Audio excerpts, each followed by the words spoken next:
मुझे बताओ, तुम मेरी बेटियों को कहाँ छोड़ कर आए हो? तुम्हारे अंदर जरा सी भी गलत नाम की चीज नहीं है। बाप तो बेटियों के मुहाफिज होते हैं, उनके रखवाले होते हैं। तुम अपने हाथों से ही पैसों की खातिर अपनी बेटियों को बेच आए हो। मेरा उस वक्त रो रो कर बुरा हाल था।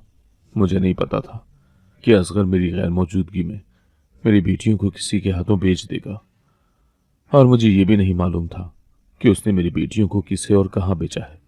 मुल्तान इतना बड़ा था कि मैं चाहकर भी अपनी बेटियों को नहीं ढूंढ सकती थी। जब मैं असगर से लड़ती कि मेरी बेटियों को किसे बेचा है, उन्हें वापस लेकर आओ, तो वो कहता, तुम फिक्र ना करो, तुम्हारी बेटियां जहां भी हैं ऐशो इशरत की जिंदगी जी रही हैं। और फिर मेरी इतनी पसली नहीं थी कि मैं उनका बोझ उठा सकूं। फिर कल कला को उनकी शादी भी तो करनी थी। मैं कहां से देता उनको जहेज? मुझे जो बेहतर लगा मैंने वो कर लिया। अब तुम अपनी बकबक बंद करो और जाओ मेरे लिए ताज़ी रोटी बना कर लाओ। मैं आंसू पोंछती हुई उठी और असगर के लिए रोटी बनाने लगी। मेरा दिल अपनी बेटियों की जुदाई में बहुत तड़प रहा था। मेरी ममता उनको अपने सीने से लगाने के लिए बेचैन थी। मेरा तो कुल सरमाया मेरी बेटियां ही थी। बेटा ना होने की वजह से असगर को बेटियों से बहुत चिढ़ थी। अभी मैंने एक रोटी ही तवे से उतारी थी कि दरवाजे पर एक फकीरनी आई और उसने सदा लगाई, अल्लाह के नाम पर कोई भूखी को खाना खिला दे, अल्लाह तेरे दिल की हर मुराद पूरी करे। मैंने जल्दी से 2 रोटियां ली और कटोरी में सालन डाला और फकीरनी को देने के लिए दरवाजे पर गई। ये फकीरनी अक्सर मेरे घर आया करती थी। मैंने कभी भी उसे खाली हाथ नहीं लौटाया था। अपने घर में चाहे खाने के लाले पड़े होते, फिर भी मैं कुछ न कुछ उसकी इमदाद जरूर करती। जब मैंने उसे रोटी दी तो उसने वो रोटी अपने साथ बच्चे को भी खिलाई और खुद भी खाई और दुआएं देती हुई वहां से चली गई। मैं दिन रात अल्लाह ताला से दुआएं करती थी कि किसी तरह मेरी बच्चियों से मुझे मिलवा दे। मुझे नहीं पता था कि मेरी दुआएं इतनी जल्द कबूल हो जाएंगी। एक दिन जब मैं रात के लिए खाना बना रही थी तो वो फकीरनी आई और उसने वही सदा लगाई कि अल्लाह के नाम पर कोई भूखी को खाना खिला दे। मैंने प्लेट में चावल डाले और उसे देने के लिए दरवाजे पर गई। उसने वो चावल चॉपर में डाले और बोले, बेटी, मुझे तुम परेशान लग रही हो। अगर तुम बुरा ना मानो तो क्या मैं इस परेशानी की वजह पूछ सकती हूँ? मैं बोली, तुम जानकर क्या करोगी? उसने खुद ही पूछ लिया, तुम्हारी बेटियां कहाँ हैं? अब वो नजर क्यों नहीं आती? पहले तो वही मुझे खैरात डाला करती थी। उसके पूछने पर मैं ज़ारो कतार रोने लगी। मैं बोली, मैं तो खुद नहीं जानती कि मेरी बेटियां कहाँ हैं और किस हाल में हैं। तो जो बात उस फकीरनी ने मुझसे कही वो जानकर मैं बहुत खुश हुई। वो कहने लगी, तुम परेशान क्यों होती हो? मैं तुम्हें बताती हूँ कि तुम्हारी बेटियां कहाँ हैं और किस हाल में हैं। तुम जाकर उनसे मिल भी सकती हो। मैंने उसके हाथ थामे और बोली, मुझे जल्दी सी बताओ कि मेरी बेटियां कहाँ हैं। तो वो फकीरनी बोली, पहले मुझे ये बताओ कि तुम्हारी बेटियां यहाँ से कैसे गईं। तो मैंने उसे बताया कि उनका बाप अपनी बेटियों को बहुत समझता था, खुद कुछ कमाता नहीं था, इसीलिए उसने मेरी बेटियों को पैसे के लालच में बेच दिया। अब जल्दी से मुझे बताओ कि मेरी बेटियां कहाँ हैं और किस हाल में हैं। तो वो फकीरनी बोली, तुम्हारी बेटियां साथ वाले गांव के चौधरी दिलावर की हवेली में हैं। चौधरी दिलावर बहुत नेक दिल इंसान है। एक दिन मैंने उनकी हवेली के सामने जाकर सदा लगाई तो अंदर से उन्होंने अपनी नौकरानी को भेजा, जो मुझे अपने साथ हवेली के अंदर ले गई। चूंकि वो खाने का टाइम था, सब लोग हवेली में खाना खा रहे थे। चौधरी दिलावर ने अपनी नौकरानी से कहकर मुझे खाना दिलवा दिया। मैंने पेट भरकर खाना खाने के बाद चौधरी दिलावर से कहा कि मेरे बच्चे घर में भूखे हैं, तो उन्होंने शॉपर भर के मुझे खाना दिया।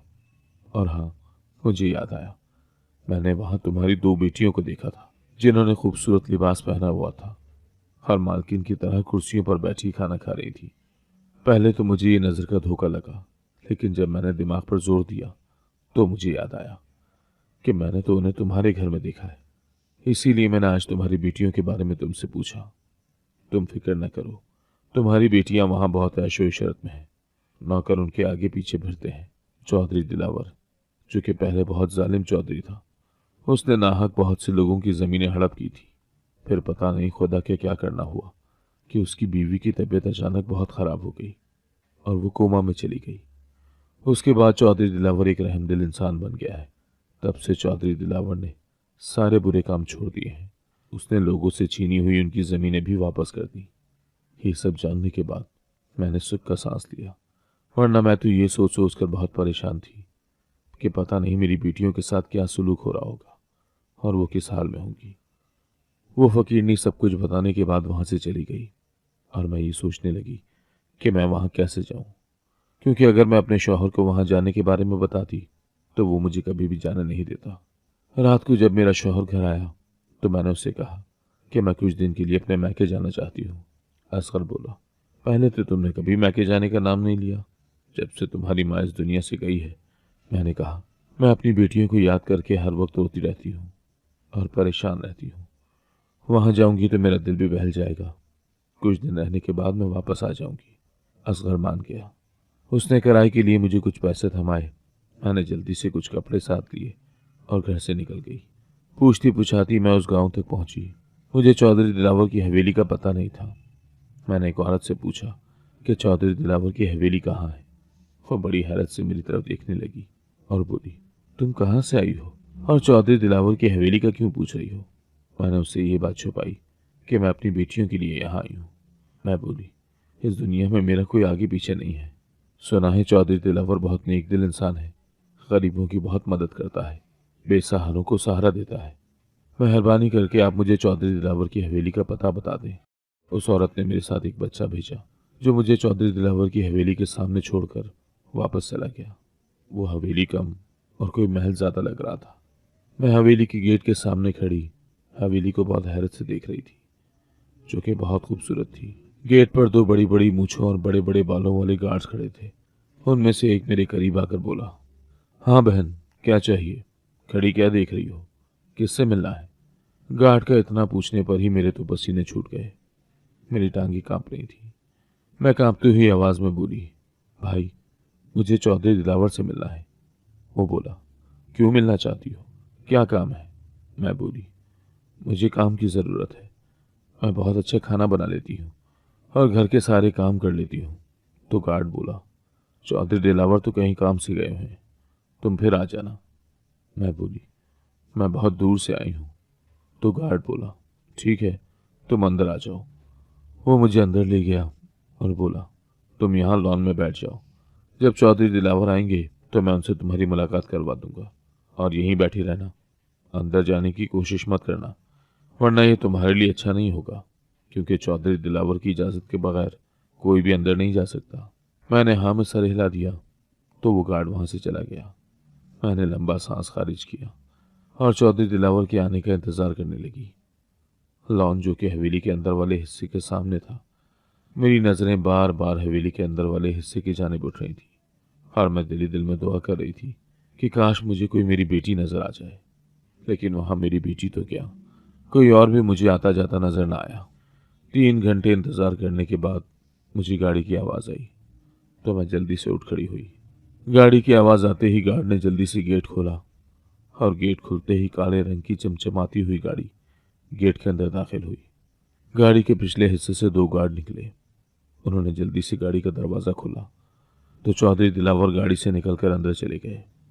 मैं भी चौधरी दिलावर के पीछे अंदर जाने लगी तो गार्ड ने मुझे रोक लिया और बोला, तुम यहीं इंतज़ार करो, मैं चौधरी दिलावर से इजाज़त लेकर आता हूँ, उसके बाद तुम अंदर जा सकती हो। मैं फिर वहीं बैठ गई और गार्ड के वापस आने का इंतज़ार करने लगी। कुछ देर के बाद गार्ड वापस आया और मुझे अंदर जाने के लिए कहा। मैंने अपने कपड़ों वाली बुचकी उठाई और अंदर की जानिब चल पड़ी। अंदर जाने से पहले मैंने बड़ा सा घूंघट निकाल लिया था ताकि मेरी बेटियां मुझे पहचान न सके और मैं देखूं कि मेरी बेटियां किस हाल में हैं। जब अंदर दाखिल हुई तो खौफ के मारे मेरा बुरा हाल था। सामने ही चौधरी दिलावर सोफे पर टांग पे टांग रखे बैठा हुआ था। मैंने जाते ही सलाम किया। सलाम के बाद चौधरी दिलावर बोला, बीबी बताओ, मैं तुम्हारी क्या मदद कर सकता हूँ? मैं बोली, चौधरी साहब, मुझे काम की ज़रूरत है। तो वो पूछने लगा कि तुम कहाँ से आई हो? मैं बोली, मैं साथ वाले गांव से आई हूँ। मेरा इस दुनिया में कोई नहीं है। पहले मैं अपने गांव में किसी के घर पे काम किया करती थी। वो लोग गांव छोड़कर शहर चले गए हैं। मेरे पास कोई काम नहीं था तो मुझे किसी ने आपके बारे में बताया कि तुम्हें वहां ज़रूर काम मिल जाएगा। चौधरी साहब, मैं घर का सारा काम कर लेती हूँ और खाना भी बहुत अच्छा बना लेती हूँ। आपकी मेहरबानी होगी अगर आप मुझे काम पर रख लें। कुछ सोचने के बाद चौधरी दिलावर बोला, मेरी हवेली में पहले ही बहुत मुलाजिम है, मुझे मुलाजमा की ज़रूरत नहीं है। ये लो, ये कुछ पैसे हैं, ये रख लो। मेरे गार्ड को अपना पता बता दो, तुम्हें इतनी रकम हर माह मिल जाया करेगी। मैं बोली, नहीं चौधरी साहब, मुझे खैरात नहीं चाहिए। अगर आप मुझे काम पर रख लें तो मुझे ये पैसे कबूल हैं, वरना मैं ये खैरात के पैसे नहीं ले सकती। तो चौधरी ने अपनी मुलाजमा को आवाज़ दी। मुलाजमा दौड़ती हुई आई और बोली, जी चौधरी साहब। चौधरी दिलावर बोला, आज से सफाई का सारा काम ये मुलाजमा देखेगी। मैं बोली, चौधरी साहब, आपका बहुत शुक्रिया, सच में आपका दिल बहुत बड़ा है। वो मुलाजमा मुझे अपने साथ ले गई और मुझे सारा काम समझा दिया। उस दिन तो मैंने कोई काम न किया क्योंकि वो मेरा पहला दिन था। काम समझाने के बाद मुलाजमा ने मुझे मेरा क्वार्टर दिखाया, जो कि मुलाजमीन के रहने की जगह थी। क्वार्टर में हर सहूलत मौजूद थी, जो चौधरी दिलावर की नेकदिली का बोलता हुआ सबूत थी। अगले दिन फजर की अजान पर रजिया ने मुझे जगाया। रजिया उस हवेली की पुरानी मुलाजमा थी। मैंने उठने के बाद नमाज फजर अदा की और अल्लाह ताला के सामने गिड़गिड़ा कर दुआ की कि वो मुझे मेरी बेटियों से मिला दे। उसके बाद मैं अपने काम पर लग गई। तमाम कमरों की सफाई करने के बाद जब मैं आखिरी कमरे की सफाई करने के लिए उस कमरे की जानिब गई तो एकदम से मुझे पीछे से रजिया की आवाज़ आई, उस कमरे में मत जाना। मैं बोली, बस इस कमरे की सफाई रह गई है। तो वो बोली, इस कमरे में किसी को भी जाने की इजाज़त नहीं है। मैं बोली, वो क्यों? रजिया बोली, मैं तुम्हें ये बताना ज़रूरी नहीं समझती, अभी तुम नई नहीं हो, आहिस्ता आहिस्ता तुम्हें सब कुछ पता चल जाएगा। नीचे जो सफाई रह गई है तुम वो कर लो और दोबारा इस कमरे में जाने की गलती मत करना। ये चौधरी दिलावर का हुक्म है कि इस कमरे में किसी को भी ना जाने दिया जाए। मैंने सफाई करने के बाद रजिया के साथ मिलकर खाना लगवाया। मेरी नज़रें बार बार अपनी बेटियों को ढूंढ रही थी क्योंकि खाना लग चुका था। मैंने घूंघट वैसे ही निकाला हुआ था। कुछ देर के बाद मुझे अपनी बेटियों की आवाज़ सुनाई दी, जिन्होंने खाने की टेबल पर आते ही चौधरी दिलावर को सलाम किया। चौधरी दिलावर ने बहुत प्यार भरे लहजे में उनको सलाम का जवाब दिया और बोला, बैठो बेटा, खाना शुरू करो, हम लोग तुम्हारा इंतज़ार कर रहे थे। खामोशी से घर के तमाम अफराद ने खाना खाया। खाना खाने के बाद सब बारी बारी उठकर जाने लगे तो घूंघट होने की वजह से मुझे अपनी दो बेटियों के पाँव नजर आए। जब उनके पाँव पर नजर पड़ी तो मेरी ममता तड़प उठी। मैं चाहकर भी उनसे ना पूछ सकी कि उनके पाँव की हालत कैसे हुई। वैसे तो चौधरी बहुत नेक दिल बनता फिरता है, मुझे लगता है कि उसकी ये नेक दिली बस दिखावे की है। असल में तो वही जालिम चौधरी है जो कि पहले कभी हुआ करता था। तमाम काम खत्म करने के बाद जब मैं अपने क्वार्टर में गई तो मैं रजिया से बोली, रजिया, तुमसे एक बात पूछूं? वो बोली, हाँ पूछो। मैं बोली, वो लड़कियां कौन हैं जो खाने की टेबल पर बैठी थी? तो रजिया बोली, वो चौधरी साहब की बेटियां हैं। मैं बोली, अगर वो चौधरी साहब की बेटियां हैं तो उनके पाँव की हालत कैसे हुई? रजिया बौखला गई और बोली, अच्छा मुझे अभी कुछ काम है, मैं करके वापस आती हूँ, तुम सो जाओ। लेकिन मैं कैसे सोती? मैं तो एक माँ थी और एक माँ अपनी औलाद की यह हालत देखकर कैसे सो सकती है? वो सारी रात मैंने जाग कर रोते हुए गुजारी। अगली सुबह जब मैं हवेली में गई तो मेरी बेटियां सोफे पर बैठी हुई थी और आपस में बातें कर कर हंस रही थी। ऐसा लग रहा था जैसे वो यहाँ बहुत खुश है। इतने में चौधरी दिलावर आया और बोला, तुम लोग यहाँ क्या कर रही हो? चलो कमरे में जाओ और जो काम मैंने तुम लोगों से कहा है उसमें ज़रा सी भी कोताही नहीं होनी चाहिए। वो सारी जल्दी से उठी और सीढ़ियाँ अबूर करती हुई उसी कमरे में गई जिस कमरे में रजिया ने मुझे जाने के लिए मना किया था। मैंने भी ठान ली थी कि मैं उस कमरे में ज़रूर जाऊंगी और देखूंगी कि क्या माजरा है। मेरी बेटियों के पाँव ऐसे क्यों हैं? क्यों उन्हें इतनी ज़्यादा तकलीफ दी जा रही है? वो सिर्फ खाना खाने के लिए ही नीचे आती है, उसके बाद फौरन उसी कमरे में चली जाती है। ये सिलसिला कई रोज तक चलता रहा। मैं किसी को भी ये नहीं बता सकती थी कि मैं उनकी माँ हूँ, क्योंकि अगर किसी को पता चल जाता तो मुमकिन था कि चौधरी दिलावर मुझे यहाँ से चलता कर देता। मैंने फैसला कर लिया कि मैं किसी न किसी तरह उस कमरे में ज़रूर जाऊंगी और पता लगवाऊंगी कि आखिर राज क्या है। एक दिन तमाम कमरों की सफाई करने के बाद मैं बहुत हिम्मत करके उस कमरे की तरफ गई। अपने इर्द गिर्द किसी के ना होने की तस्दीक की। जब मुझे यकीन हो गया कि मेरे आसपास कोई भी नहीं है तो मैंने हिम्मत करके दरवाज़ा खोला। हाँ, दरवाज़ा खोलते ही जो मंजर मैंने देखा, वो देखने के बाद मेरा कलेजा मुंह को आ गया था। मैं बयान नहीं कर सकती कि उस वक्त मेरी क्या हालत थी। उसी वक्त मेरे पीछे से किसी की आवाज़ आई, तुम्हारी हिम्मत कैसे हुई इस कमरे तक आने की? मैंने जल्दी से दरवाज़ा बंद कर दिया। पीछे मुड़कर देखा तो चौधरी दिलावर बहुत गुस्से में मुझसे बोला, क्या तुम्हें किसी ने नहीं बताया कि इस कमरे में किसी को भी जाने की इजाज़त नहीं है? मैं घबराते हुए बोली, जी बताया था, मैंने सब कमरों की सफाई कर दी थी, तो मैंने सोचा कि इस कमरे की भी कर दूं। चौधरी दिलावर मुझे उंगली दिखाते हुए बोला, खबरदार, आज के बाद इस कमरे के आसपास भी नजर आई तो मुझसे बुरा कोई नहीं होगा।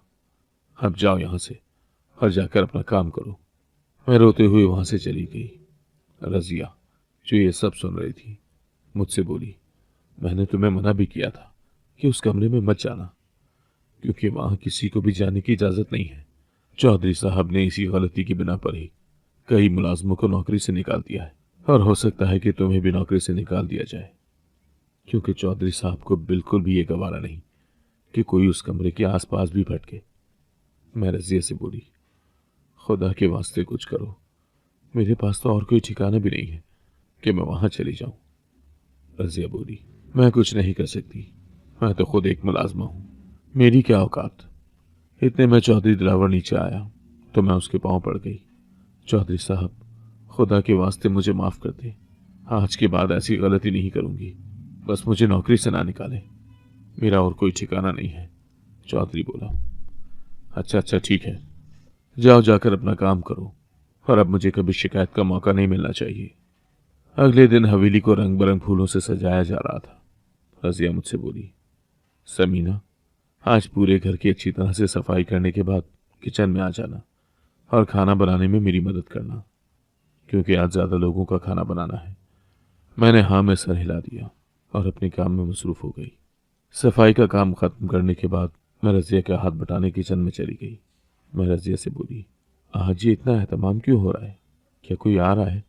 तो रजिया बोली, आज चौधरी साहब के सब बेटे जो कि पढ़ने के लिए मुख्तलिफ ममालिक में गए हुए थे, आज सब इकट्ठे हो रहे हैं।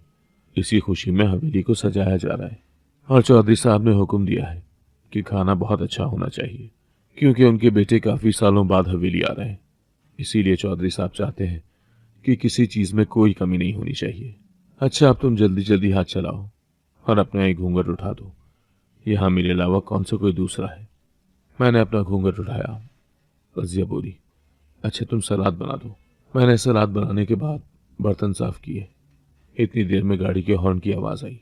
मैंने और रजिया ने जल्दी से ताज़ा जूस के साथ दूसरी चीज़ें ट्रे में सजाई और जल्दी से ड्राइंग रूम में ले गई, जहाँ चौधरी दिलावर और उनके बेटे बैठे हुए थे। हमारे जाते ही चौधरी दिलावर के बेटों ने हमें सलाम किया। ऐसा लग रहा था कि चौधरी दिलावर ने उनकी बहुत अच्छी तरबियत की हो। उनकी तरबियत का ही असर था कि उनके बेटों ने मुलाजमा को सलाम करने में पहल की। उनका बड़ा बेटा बोला, रजिया भी जल्दी से खाना लगा दे, मुझे बहुत जोरों की भूख लगी हुई है। रजिया बोली, जी छोटे चौधरी साहब, अभी लगाती हूँ। मैंने और रजिया ने मिलकर खाना लगाया। चौधरी दिलावर और उनके बेटे खाना खाने लगे। आज मेरी बेटियां खाने की टेबल पर मौजूद नहीं थी, और ये बात मुझे परेशान कर रही थी। मैंने तहैया कर लिया था कि आज रात सबके सोने के बाद मैं उस कमरे में ज़रूर जाऊंगी, चाहे मुझे उसके लिए नौकरी ही क्यों ना छोड़नी पड़े। मैं इधर आई भी तो अपनी बेटियों के लिए ही हूँ। जब सबने खाना खा लिया तो चौधरी दिलावर के बेटों ने खाने की बहुत तारीफ की। चौधरी साहब बोले, रजिया, ये खाना किसने बनाया है? रजिया बोली, चौधरी साहब, ये खाना मैंने और समीना ने बनाया है। चौधरी दिलावर बोला, आज मैं बहुत खुश हूँ, क्योंकि मेरे बेटे कामयाबी के बाद घर लौटे हैं और तुम दोनों ने खाना इतना अच्छा बनाया है। मांगो, आज क्या मांगना है? रजिया बोली, चौधरी साहब, मुझे कुछ नहीं चाहिए, अल्लाह के बाद आपका दिया हुआ सब कुछ है मेरे पास। इससे पहले कि चौधरी दिलावर मुझसे पूछता, उनका बेटा बोला, बाबा, अम्मी जान कैसी है? डॉक्टर्स क्या कहते हैं? तो चौधरी दिलावर बोला, मुझे उम्मीद है तुम्हारी माँ बहुत जल्द ठीक हो जाएगी, क्योंकि वो एक दो दफ़ा कोमा से बाहर आई है, लेकिन वो फिर कोमा में चली जाती है। डॉक्टर ने उम्मीद तो दिलवाई है कि आने वाले दिनों में नहीं तो महीनों में तुम्हारी माँ बिल्कुल ठीक हो जाएगी, और फिर उनका ख्याल भी तो इतने अच्छे तरीके से रखा जा रहा है उनके बेटी बोले, हम अपनी माँ को देखना चाहते हैं। तो चौधरी साहब बोले, चलो मेरे साथ। वो उठकर जाने लगे तो मैं बोली, चौधरी साहब, मुझे आपसे कुछ मांगना है और मुझे उम्मीद है कि आप मुझे खाली हाथ नहीं लौटाएंगे। तो चौधरी दिलावर बोला, हाँ बताओ, क्या मांगना चाहती हो। मैंने चौधरी दिलावर के सामने अपनी झोली फैलाई और बोली, चौधरी साहब, मेरी झोली में मेरी बेटियां डाल दें। चौधरी दिलावर बोला, कौन सी बेटियां? तुम किन बेटियों की बात कर रही हो? मैं बोली, वो जो मेरे शौहर असगर ने आपको बेची थी, उसके बदले आपने उसे भारी रकम दी थी। मैंने तो सुना था कि मेरी बेटियां यहाँ बहुत ऐशो इशरत में हैं और आप एक बहुत नेक दिल इंसान हैं, लेकिन जब मैंने उन्हें देखा तो मेरी ममता ये देखकर तड़प उठी। जब मैंने अपनी बेटियों के पांव पर बड़े बड़े छाले बने हुए देखे जो कि पानी से भरे हुए थे, पता नहीं आप लोग कौन सा जुल्म मेरी बेटियों पर ढा रहे हैं। मैं तो यहाँ अपनी बेटियों को बस देखने के लिए आई थी, लेकिन अब मैं अपनी बेटियों को अपने साथ ले जाए बिना वापस नहीं जाऊंगी। चौधरी दिलावर खामोश रहा। चौधरी दिलावर के बेटे सावलिया नजरों से अपने बाप की तरफ देखने लगे। इतनी देर में मेरी बड़ी बेटी भागती हुई सीढ़ियों से नीचे आई और बोली, चौधरी साहब, जल्दी आइए, चौधरानी साहिबा को होश आ गया है। ये सुनकर चौधरी दिलावर बहुत खुश हुआ। उसने मेरी बेटी को ऊपर जाने के लिए कहा और मुझसे बोला, समीना, चलो हमारे साथ, खुद देख लेना कि तुम्हारी बेटियां किस हाल में हैं। चौधरी दिलावर उसी कमरे के सामने जाकर रुका जिस कमरे में जाने की किसी को भी इजाजत नहीं थी। चौधरी दिलावर और उनके बेटे कमरे के अंदर दाखिल हुए। मैं भी उनके पीछे पीछे अंदर चली गई। जब मैंने चोरी छुप के उस कमरे का दरवाज़ा खोला था तो मुझे मशीनरी के अलावा और कुछ नज़र नहीं आया था। वो मशीनरी जो कि अस्पतालों में मरीजों के लिए होती है। जब मैंने कमरे की दूसरी तरफ देखा तो मुझे देखकर बहुत हैरत हुई कि मेरी बेटियां आरामदेह सोफे पर बैठी हुई हैं। उन्होंने खूबसूरत लिबास पहना हुआ था। वो ऐसी लग रही थी जैसे कि इस हवेली का हिस्सा हूं। उनके आगे दुनिया की हर नेमत पड़ी हुई थी। मैंने घूंघट थोड़ा ऊपर उठाया और अपनी बेटियों को देखा। उनके पांव पर जो छाले बने हुए थे वो भी बिल्कुल ठीक थे। मेरी बेटियां सोफे से उठकर चौधरानी के बेड के इर्द गिर्द जमा थी। वो चौधरानी के होश में आने की वजह से बहुत खुश थी। चौधरी दिलावर डॉक्टर से बोला, डॉक्टर साहिबा, क्या अब मेरी बीवी खतरे से बाहर है? डॉक्टर बोली, जी बिल्कुल, अब आपकी बीवी मुकम्मल तौर पर ठीक है। तो चौधरी दिलावर बोला, ये सब इन बच्चियों की वजह से मुमकिन हो सका है जो कि दिन रात इसके सर पर पहरा देती थी। जैसे ही मेरी बीवी को थोड़ा सा होश आया तो इस बच्ची ने फौरन से फ़ोन करके आपको बुलवा लिया। डॉक्टर बोली, अच्छा अब मुझे इजाज़त दें, मैं ये कुछ दवाइयाँ लिख कर दे रही हूँ जो कि बाकायदगी से इनको देनी है और इसमें कोताही बिल्कुल नहीं होनी चाहिए। रजिया डॉक्टर का बैग उठाए उसे बाहर तक छोड़ने के लिए गई। जब मैंने अपना घूंघट उठाया तो मेरी बेटियां मुझे अपने सामने देखकर हक्का बक्का रह गई। वो सब मुझसे लिपट कर रोने लगी। तो चौधरी दिलावर ने शफकत से उनके सर पर हाथ रखा और बोले, समीना, तुम इनसे पूछ सकती हो कि हमने इनके साथ क्या जुल्म किया है। तो बेटियां बोली, नहीं अम्मा, इन लोगों ने हमारे साथ कोई जुल्म नहीं किया, बल्कि हम जब से यहाँ आई हैं चौधरी साहब अपनी बेटियों की तरह हमसे प्यार करते हैं। हम मालकिन की तरह इस हवेली पर राज कर रही हैं। मैं बोली, तो तुम लोगों के पांव पर जो छाले बने हुए थे वो कैसे बने? तो मेरी बड़ी बेटी बोली, अम्मा, ये दोनों किचन में खाना बनाने के लिए गई थी तो गरम गरम घी इनके पांव पर गिर गया। चौधरी साहब और रजिया बी के मना करने के बावजूद भी ये दोनों खाना बनाने की जिद करने लगी थी। इनकी जिद की वजह से इन्हें तकलीफ उठानी पड़ी। अम्मा, आप सोच भी नहीं सकती कि हम यहाँ कितनी खुश हैं। वो तो खुदा का लाख लाख शुक्र है कि अब्बा ने हमें चौधरी दिलावर को बेचा। अगर किसी और को बेचता तो पता नहीं आज तेरी बेटियां कहाँ और किस हाल में होती। अब्बा ने तो मुड़कर हमारी खबर तक नहीं ली कि मेरी बेटियां जी रही हैं या मर गई हैं। उनसे अच्छे तो ये लोग हैं जिन्होंने गैर होते हुए भी हमें इतना प्यार दिया। मैं बोली, मगर तुम इस कमरे की हद तक ही क्यों महदूद रहती हो? तो मेरी बेटियां बोली, चौधरानी साहिबा कोमा में थी, हम पांचों ने उनकी देखभाल की जिम्मेदारी ली, इसीलिए हम इस कमरे से सिर्फ खाना खाने के लिए ही बाहर निकलती थी। चौधरानी ने मेरी बेटियों को अपने पास बुलाया और उनसे बोली, आज तुम लोगों की बदौलत ही मैं बिल्कुल ठीक हूँ। मैं तुम लोगों का यह एहसान जिंदगी भर नहीं उतार सकती। तुम लोगों ने मेरी इतनी देखभाल की है, चाहे मैं कोमा में थी, लेकिन आंखें खोलने के बाद सबसे पहले मैंने तुम पांचों को देखा। मैं तुम पांचों को हर वक्त अपने आसपास महसूस करती थी।